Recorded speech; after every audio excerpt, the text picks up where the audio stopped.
Halo semua, selamat datang di saluran naskah tengah malam. Di saluran ini kita akan mendengarkan sebuah cerita dari beberapa sumber yang beredar. Pada kesempatan kali ini, saya akan membawakan sebuah cerita dengan judul Cerita Seram Mahasiswa yang ditulis oleh Ayub Longwe. Untuk itu, jangan lupa menutup pintu, matikan lampu, dan tarik selimutmu. Kisah ini dialami oleh gue, Wira, Dery, Riko, dan Disti. Itu semua bukanlah nama yang sebenarnya. Di salah satu universitas swasta, suatu ketika gue dan keempat teman gue itu lagi main poker di pendopo Fakultas Ekonomi. Pendopo Ekonomi ini adalah tempat sepi. Padahal di sini sejuk. Tapi sejak kami berkuliah di sana, hanya kami berlima saja yang suka bermain di sini. Di pos satpam yang di depan pendopo juga nggak pernah dijaga oleh satpam. Paling hanya sekali saja patroli. Tapi jarang ada satpam yang berjaga di sana untuk waktu yang lama. Waktu itu sudah sore hari, sekitar jam 4 kalau nggak salah. Dan setelah lama bermain, kita ngelihat ada senior dari Fakultas Ekonomi yang mungkin 2 atau 3 angkatan di atas kita lagi ngeliatin kita main. Dan tentu saja kita ngerasa terganggu diliatin kayak gitu. Dan kita sempat menghentikan permainan kita sementara. Senior tersebut, sebut saja Sukro, mau pulang dan hendak mengambil motor. Tapi begitu melihat kita, dia berhenti sejenak dan memperhatikan dengan wajah yang curiga. Dia akhirnya berjalan mengambil motornya. Tapi bukannya langsung pulang. Dia malah sempat menghentikan motornya di dekat kami dan kembali melihat dengan wajah curiga. Lalu akhirnya dia pergi begitu saja. Begitu dia pergi, kami semua akhirnya berbicara dan bertanya-tanya, kenapa si Sukro melihat curiga kepada kita? Tapi gak ada 1 menit dia pergi, dia sudah ada lagi di depan kami dengan motornya. Seolah-olah dia hanya memutari fakultas dan kembali memperhatikan kami. Jadi apa maksudnya semua ini? Akhirnya kami tidak mendapatkan penjelasan yang masuk akal soal sikap yang diperhatikan oleh Sukro tersebut. Beberapa hari kemudian rencananya mau diadain event bernama Liga Sastra dan kita berlima jadi panitia dalam acara tersebut.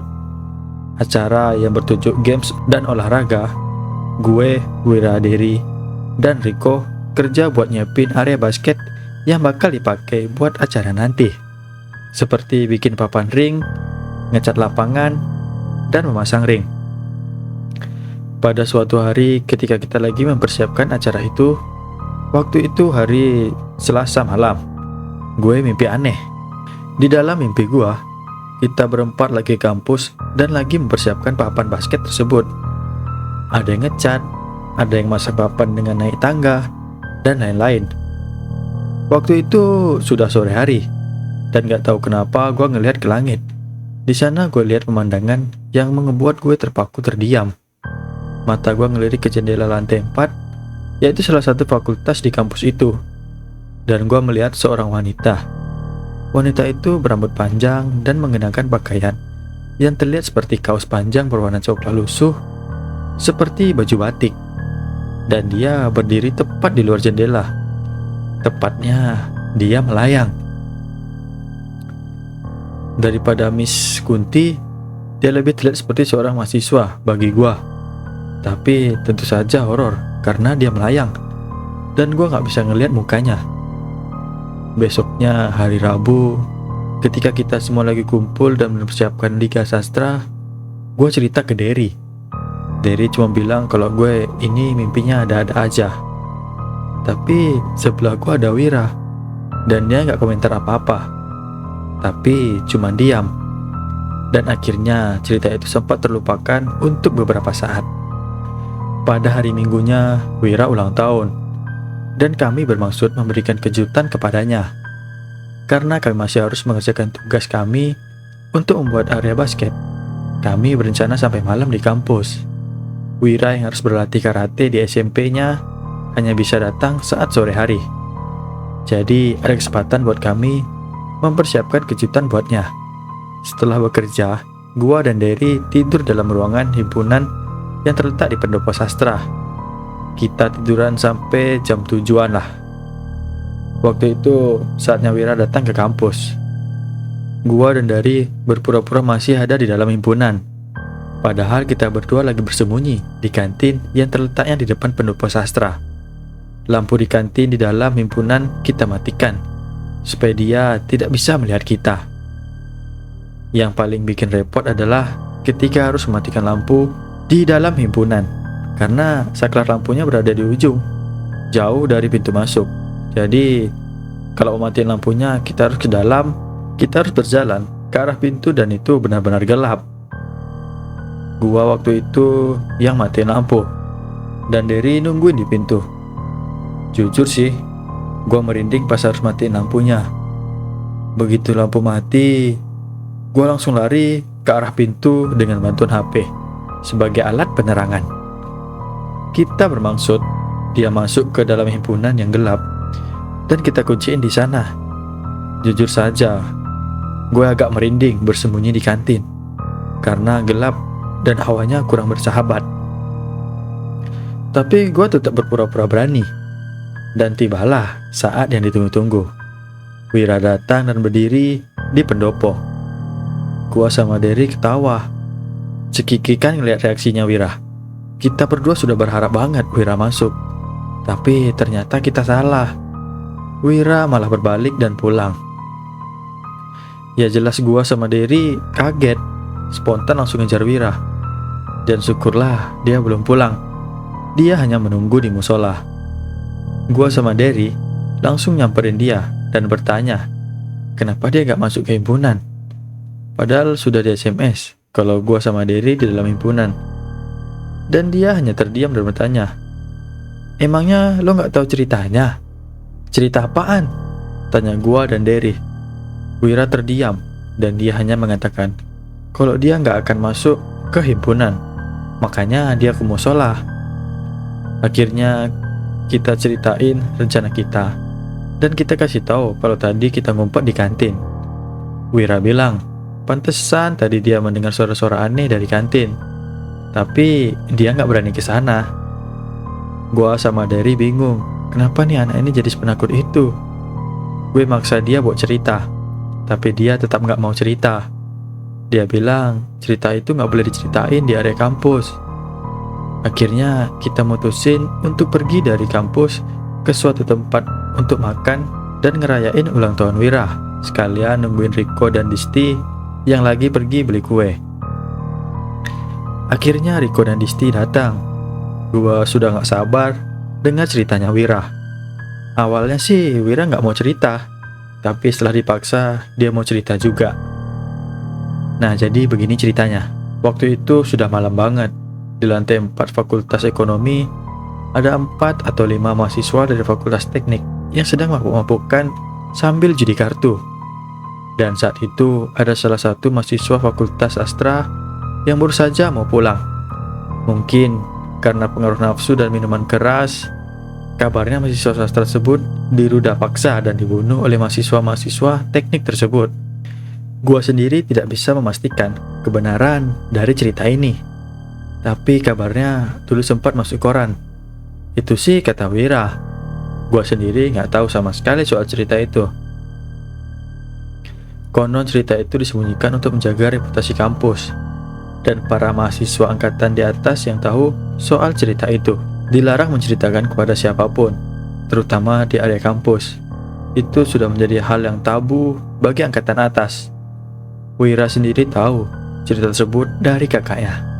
Cerita itu tidak berhenti sampai di sana. Kabarnya beberapa tahun setelah itu, ada beberapa mahasiswa ekonomi yang sedang berjudi kartu di pendopo ekonomi. Sebut saja di antaranya mereka, ada 2 orang yang bernama A dan B. Entah beruntung atau apa, B terus saja menang dalam judi kartu tersebut. Dengan modal 500 perak pada setiap gamenya, B mampu meraup uang sebesar 25.000. Bayangkan saja berapa kali dia menang. A yang merasa aneh dengan hal tersebut menyarankan untuk menghentikan judi kartu tersebut. Kita pulang, A menyarankan B untuk keramas. Tentu saja B merasa aneh, tapi akhirnya dia pulang tanpa bertanya lebih jauh. Esoknya B menemui A dan bercerita kalau semalam dia mimpi aneh. B bilang kalau dia bermimpi bercinta dengan wanita yang bernama Wu. Dan A langsung kaget dan bertanya apakah B keramas tadi malam. B bilang dia keramas dan dia bertanya kenapa sebenarnya. Tapi A tidak menjelaskan apa-apa kepada B. Teman mereka yang juga bermain kartu bersama mereka kemarin, sebut saja C, curiga dengan hal tersebut dan bertanya kepada A. Lalu A menceritakan kepada C kalau sebelum ini ada kasus yang sama, di mana temannya menang terus waktu berjudi kartu bersamanya, dan teman-temannya yang lain. Sama seperti yang dialami B. A juga menyuruh temannya itu keramas saat di rumah. Tapi temannya juga tidak mengikuti saran dari A. Dan besoknya ada kabar mengatakan kalau temannya A itu meninggal tanpa sebab yang jelas. A cuma bisa menjelaskan kalau si B dan temannya yang sudah meninggal tersebut ditempeli oleh Wu. Makanya bisa menang terus. Begitulah ceritanya. Kabarnya Wu adalah wanita yang diruda paksa dan dibunuh beberapa tahun silam di Fakultas Ekonomi dan hingga saat ini namanya tidak boleh disebutkan. Setelah mendengar cerita tersebut, kami berempat jadi tersadar kenapa selama ini pendopo ekonomi selalu kosong. Bahkan satpam pun tak berani berlama-lama berjaga di sana. Dan kami mendapat dugaan kenapa Sukro begitu curiga melihat kami yang sedang bermain kartu di sana. Mungkin dia ingin memastikan apakah kami berjudi atau tidak. Dan karena dia angkatan atas, mungkin dia tahu soal cerita tersebut dan bermaksud memperingati kami. Tapi karena cerita tersebut sangat tabu di area kampus, dia jadi tidak bisa mengatakan apapun kepada kami. Dan satu hal lagi, ciri-ciri wanita yang ada di mimpi gua yang gua lihat sedang melayang di luar jendela lantai 4 Fakultas Ekonomi memiliki ciri-ciri yang sama dengan Wu. Setelah mendengar cerita tersebut, kami berlima terdiam.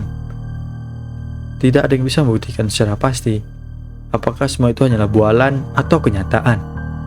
Tapi yang jelas, cerita soal mimpi gua dan Sukro yang memandang curiga ke arah gua dan teman-teman gua dan pendopo ekonomi yang selalu sepi sebelum kedatangan gua dan teman-teman gua adalah kisah yang nyata. Dan semua cerita tersebut terhubung jadi satu dan menjadi jelas jika memang kisah soal pemerkosaan dan pembunuhan itu benar.